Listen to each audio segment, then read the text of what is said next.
All right, ladies and gentlemen, welcome back to our fourth podcast episode here at the AP-ICEC conference. Today and right now, I am having the pleasure of being in front of John Snakenborg. How are we doing today? Excellent. Excellent.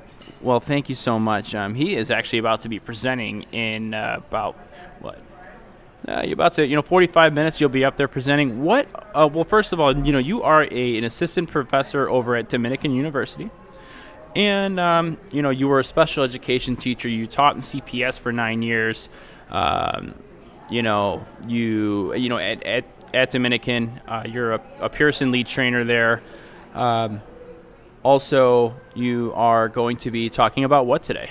Talking about the Special Education EdTPA, which all teacher candidates need to pass to get their licensure. So as the lead trainer, but then also working with candidates at Dominican University, I see it from both sides. I see it from the teacher prep side, all of the challenges to implementing the EdTPA during student teaching. Yeah. And then I see it from the scoring side in terms of common mistakes people make setting up their EdTPA. So I try to give both perspectives to the candidates who come to the student session. This is the fourth year in a row I've done the student session here at ICEC.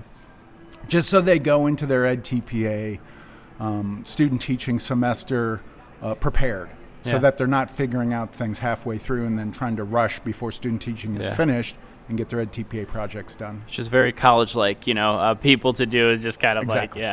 So we're here at ICEC, and I want to dive into the EdTPA in just a few moments, but what brings you here? I mean, of course you're presenting, but I mean, why ICEC? I've done a lot of presentations nationally for EdTPA, for CEC, for Council of Children with Behavior Disorders. And a few years ago, when I initially proposed this session, I wanted to start doing more local presentations, more presentations in state. And I felt like we had a lot of resources here that we could put towards helping our Illinois teacher candidates be successful on EdTPA. And that first year was such an awesome session. We had the student session's a lot of fun. It's a lot different than other. Yeah, what's so fun about it? Well, first they serve pizza. Yeah. It's all students, right? So it's not just other people who are here on conference. It's students who are really passionate about the profession, really passionate about taking the profession forward. And so the vibe in the room is just a lot looser, a lot more energy, and it's fun. It's a very fun presentation. Yeah. So I just really enjoyed it. I get a lot of positive feedback in terms of thank you so much. I get people who've come back a couple years in a row as they get ready to go into student teaching, and that's the kind of work I like to do, is help people with practical information. I've been coming to these conferences for quite some time, and I think about, I've been teaching for my fifth year teaching, and I think about and how much I kind of wish I had, somebody like you or a presentation to go to at CEC or ICEC conferences. Luckily, though, I was the last and final test rat. And I didn't have to worry about, any of the high stakes or anything like that. But it was probably just the pilot testing phase when you became. Yeah, we were the last one, and then I remember just all the people after me had to go through it, and I do find a lot of importance and value in this, right? Because we are trying to establish highly qualified teachers. That is important. That is essential. That's what we want leading our future, because education is the foundation of society. So we need to test them, right? What are the advantages of having somebody as smart and understanding of this EdTPA as you hear with these students? I think the student teaching semester is overwhelming as it is. These candidates may have notions of being able to do everything and handle everything, but being an everyday classroom teacher is tough. Yeah. And we were talking about beforehand, it can be a grind teaching. And so what I see my role as working with the teacher candidates is there's a lot of things you're going to learn during student teaching that have nothing to do with EdTPA, and you should be able to experience, report card night or curriculum night or school open houses. You should be attending IEP meetings. Yeah. You should be contacting parents. You should be collaborating with other people around around the building. EdTPA shouldn't replace all those things. And so my fear is, because EdTPA is so high stakes, that student teaching becomes all about EdTPA. Yeah. And so I want to give candidates the tools going in to their student teaching semester that they know they're going to be successful with EdTPA, and that they can still then pick up all these other skills that they're going to need to be, well-rounded teachers. Yeah. Because they will be licensed right after student teaching. They've got to be ready to handle a class. Yeah. And so I do think it's about reducing the anxiety around EdTPA for me. Oh, and that, I mean, you couldn't be more spot on about that, because, you know, it's everyone's notion of that when they are getting into student teaching, they know they have to do the EdTPA. You know, they know that. And, you know, and it's never like, yay, we got to do the EdTPA. You know, like, yes, I'm I super can't excited. wait, you know. No, I mean, and realistically, no test is like that. There's no, you know, high-stakes standards test that will exemplify that. You know, it's just, I dreaded taking the GRE. I mean, right. And again, you know, it's.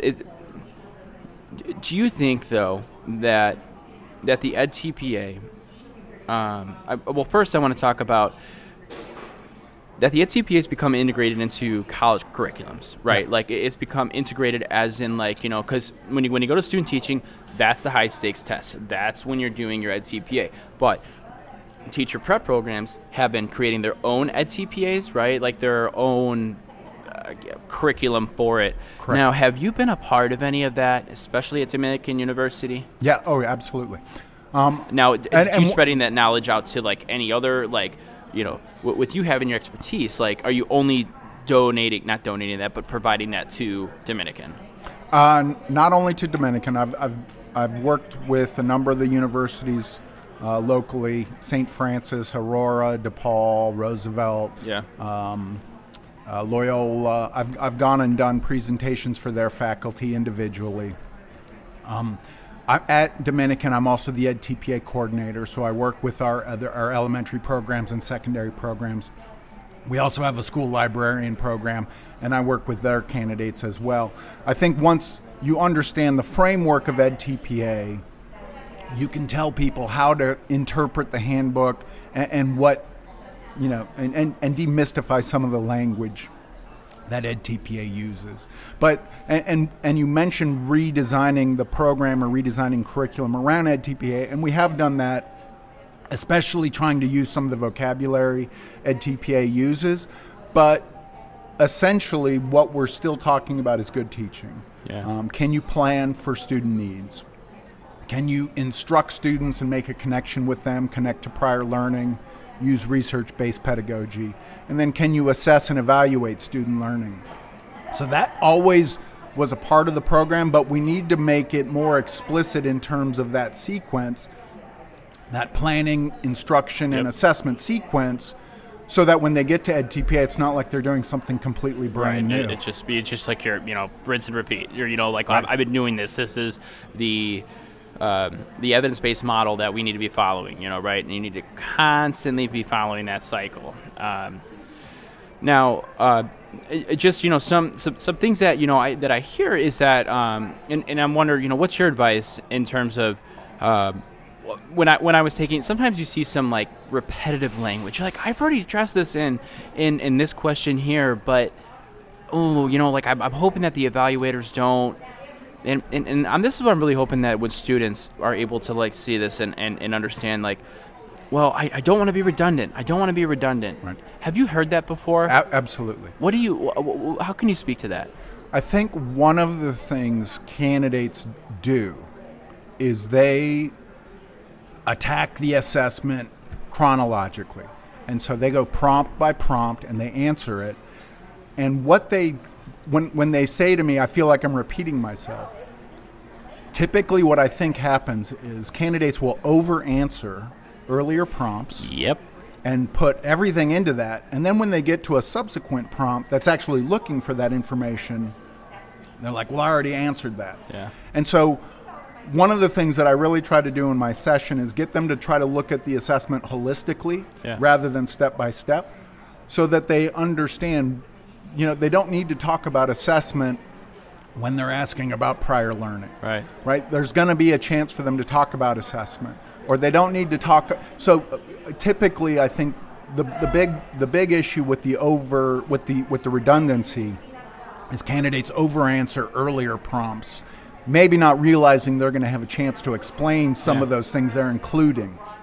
And I should say that makes total sense. We do train the scorers, so if a candidate answers something but it's not necessarily in the appropriate spot, the scorers are supposed to give candidates credit. So people need to hear this right now. Like this again. There's so many people that need to be sitting in your session right now at this conference, and hearing this, like, because we're wondering, well, any test that we take, what are the scorers thinking? What are the scorers going to think about this, right? Sorry, keep going. I just had to say that. Well, and I think one of the things we've seen is we've been doing a lot of staff development with faculty, so they understand the assessment more. Staff development in terms of secondary? Higher ed faculty. Higher ed, yeah. Okay. Higher ed faculty, so that they know how they should maybe be aligning their programs better for EdTPA, or so that they can explain to their candidates, oh, this means this. Yeah. This is what you're looking for. And we really have, in Illinois, done really quite well with the Special Ed EdTPA in terms of scores, in terms of candidate pass rates. It's not a portfolio that candidates really struggle with, and I think part of that is demystifying it and unpacking it for people. Right. It's not something you're going to be able to pick up a handbook and then an hour later know, oh, I know exactly what to do. You have to spend some time with it. Right. And in fact, you have to hear some of these things several times before it finally clicks and makes sense. The final thing I'd say about that is you can hear all about EdTPA before student teaching, but until you actually have real live students in front of you, and then you're like, oh, here's an IEP. Here's an IEP goal. Here's how I can align my instruction to meet that student's needs. When you have a real case instead of, like oftentimes in coursework you're using case studies or hypotheticals, it makes it a lot more real. So at that time of student teaching, candidates are figuring out where to park and where's the copy machine and how do I eat lunch? And oh, by the way, you have to do this EdTPA project that's going to, determine whether or not you get your license. Yeah. There's a lot you're trying to figure out during student teaching. And so the more that candidates and faculty know about EdTPA, the more support we can provide them during that time. I feel like you and I could do a long-form podcast on this, like, that would be really effective to give out to teacher candidates. We'll talk after. So I think that, one, things that I suggest that when, because I have paraprofessionals who are going to school and now they got to do the CPA, and I've helped a few of them out with it and stuff like that. And it's interesting because I have a lot of paras as well as teacher candidates getting their masters. And from a para's perspective, they think, oh, I can do that. Yeah, I know. And then, but it is a big step up going from a paraprofessional to the classroom teacher where it's all on you. Yeah. Now you're taking stuff home. Now you're high stakes, and now these documents are legal. Right. Or now you're in charge of these legal documents. And now it's not just your opinion, you're the decision maker. Yeah. I think that, the advice that I offer out is that utilize timestamps. Timestamps are very, very important because you got to think about it. If you got to sit down and try to think like the evaluator. How am I going to be able to prove or justify or exemplify what I'm thinking or what I'm showing here or what my assessments are? Well, let me provide that timestamp. And what I mean by that, audience, is that you have to submit videos, and giving that evaluator the quickest route to knowing what you're talking about and at what point you're talking about. Now, can you talk to that point, and have you seen people who ineffectively do not use those and people who effectively use them? There's a couple things I'll say. Oftentimes you'll see responses to the prompts that are using a lot of language when it would be more effective to be concise. Yeah. Or when they're trying to persuade someone something happened when there's no evidence that happened. Yeah. So timestamps are a great way to point out to the scorer, see, at this moment, I activated prior knowledge. Yeah. Or this moment, I used an engagement strategy that helped involve all my students. Or this moment, I used a really specific support strategy. And what you're doing is making it easy for the scorer. Yeah. I think as a candidate completing the EdTPA, if you keep that in mind, how can I make the scorer's job easy to identify this evidence? Because dense paragraphs and explaining things that aren't relevant, you get to yourself your lost. Yeah, and you get the scorer, and then you feel redundant. You're hoping the scorer is then going to be able to pick out the really important pieces in all of that other unnecessary stuff. So, because it is important to be concise, but it's also important to be thorough. So the timestamps are absolutely a way you can make the scorer's job easier in identifying evidence to score your videos. Yeah, I feel like being concise is something that's very tough for me, because I love to talk and I love to share my ideas and I like to make it colorful, right? And that's a skill that I really got better at in my master's. Yeah, and concise doesn't mean don't give any information. Right. It just means give only the essential information. Get to the point. Yeah, absolutely. So, okay, I want to know what is your biggest advice for what did I write around here? Okay, so when you go present, what is going to be your biggest advice for teacher candidates when doing the EdTPA, Special Ed EdTPA? Each of the EdTPA handbooks has an emphasis, and the emphasis of the Special Education Handbook is being able to plan for the individualized needs of what's called a focus learner. Yeah. Right? That's the subject of your EdTPA portfolio. That's what is at the heart of special education, is being able to individualize your instruction. Yeah, differentiating. Right? Yeah, absolutely. So you don't start planning what you're going to teach before you understand the strengths and needs of your focus learner. Yeah. So EdTPA starts with you as the candidate knowing the ins and outs of your focus learner, and then let that lead the planning. Let the planning be led by the strengths and needs of your focus learner. You want to demonstrate that you have the ability to plan based on an individual's needs. The other thing I would say that is emphasized with the EdTPA handbook, because of the nature of special education work, you have to be able to write measurable goals, measurable lesson objectives with objective criteria, clearly defined, and you have to be able to provide evidence that students have met those objectives. One of the things that doesn't work, and when I used to review lesson plans before EdTPA, we'd get to that assessment section, and it would always be sort of an informal assessment. I'm going to observe the students during the lesson, and I'll be able to tell if they've met the objective or not. And for EdTPA, you really have to be able to show that you have a plan on how you're going to assess each objective. You need to provide concrete evidence. So those are the two big things, I think. If you can demonstrate the ability to plan based on an individual need, and you can show the ability to write measurable objectives and then collect evidence to measure those objectives, you're going to have an advantage for the whole assessment. An IP is, Yeah, exactly. And that's why we emphasize it. I was involved. The special ed portfolio that you probably did in 2013, 2014 is a lot different than the one now. Yeah. And I was involved in redesigning that portfolio. And those are really the things we wanted to emphasize: individualized planning and then measurable lesson objectives. Yeah. And we took out a lot of the other stuff that was making the portfolio really confusing.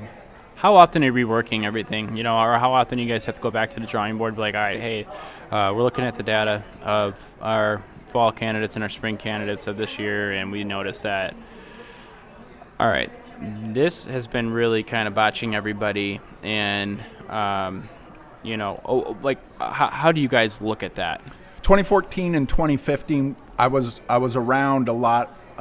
We were talking to a lot of constituents in New York, in Arizona, in Florida, about problems that people had with the EdTPA portfolio for special education at that time. 2016, we really... What were some of those problems? Well, you used to have to pay, instead of paying attention to one focus learner, you had to pick two focus learners, and then you had to pick a primary learning goal and a secondary learning goal. I remember we called them learning targets. And so you were focusing on two students and two learning targets, and it really became like a spinning plates kind of in the circus kind of exercise. So we really tried to simplify that, really tried to simplify the portfolio from a understanding what you're supposed to do point of view, but then we really thought, like, what does this portfolio need to emphasize? And that's where we landed on individualized planning and measurable lesson objectives. So 2016 was the last big revision, and it hasn't really undergone major changes since then. What's been happening in Illinois since it went live is the score has been ramping up. And so now we're at a score of 41 to pass EdTPA. I think they're thinking about maybe pulling that back a little bit. I don't know where they're going to land on that. But in terms of the architecture of the portfolio now, that's pretty locked in place for the last 3 years. And part of that was, we can't keep changing it every year, right? Because we can't expect everybody to stay current if we're going to reconfigure the assessment every year. So that's what's been nice the last 3 years, is you really start to see deeper questions about EdTPA, where before it was more about the logistics of how to complete this assessment. Now it's much more about, how do I show I'm helping my students generalize this strategy, or how do I involve my students in monitoring their learning? Some of the more deeper, how do I help students maintain learning? So it's more the deeper questions than, what do you mean I have to have 2 focused learners and 2 learning targets, and what does that look like? Yeah. I would just really compare the EdTPA as something like holistic. It's just your holistic education. Are you ready to be a teacher? Are you able to, knock out that cycle? Are you able to effectively do that cycle? Are you able to provide evidence of that cycle? And, as much as it's not fun doing it, it needs to be proven, right? Because we don't want a Joe Schmoes coming in and not understanding that that's the model and the cycle that we need to be following in order to have effective instruction and planning and implementation.